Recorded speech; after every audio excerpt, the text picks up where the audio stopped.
Depuis donc le mois de novembre, nous sommes passés en risque élevé par rapport à l'introduction de l'influenza aviaire dans les élevages. Et pour protéger les élevages, on a demandé à tous les détenteurs de volailles, que ce soit des amateurs, détenteurs en basse-cour, mais aussi les professionnels, de mettre à l'abri leurs oiseaux.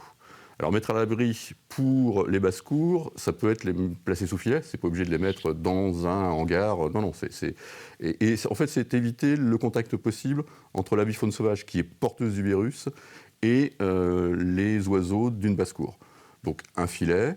Il faut surtout aussi rentrer tout ce qui pourrait être attractif, c'est-à-dire les abreuvements, les sources d'alimentation qui vont attirer les oiseaux sauvages. Tous les oiseaux, tout ce qui est à plumes. Ça va depuis l'autruche, les oiseaux de chasse, voilà, tout. On parle beaucoup des poules parce que ce qu'ont les gens le plus souvent, ce sont des poules, mais aussi les oiseaux d'ornement. Il y a beaucoup de personnes qui ont des collections, notamment des collections de canards. Et là, c'est assez dangereux, là, quand même. Il y a un tout premier périmètre qui est le périmètre d'1 kilomètre, où là, on regarde s'il y a d'autres élevages et on se pose la question, est-ce qu'on fait un abattage préventif, c'est-à-dire l'abattage avant que les animaux soient atteints.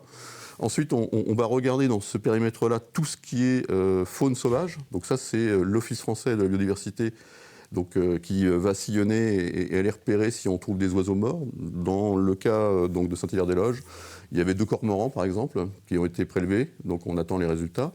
Ça, c'est le 1 km. Toutes les basses-cours aussi seront visitées. Après, il y a le 3 km où là, on fait une visite systématique de tous les bâtiments d'élevage avec des prélèvements.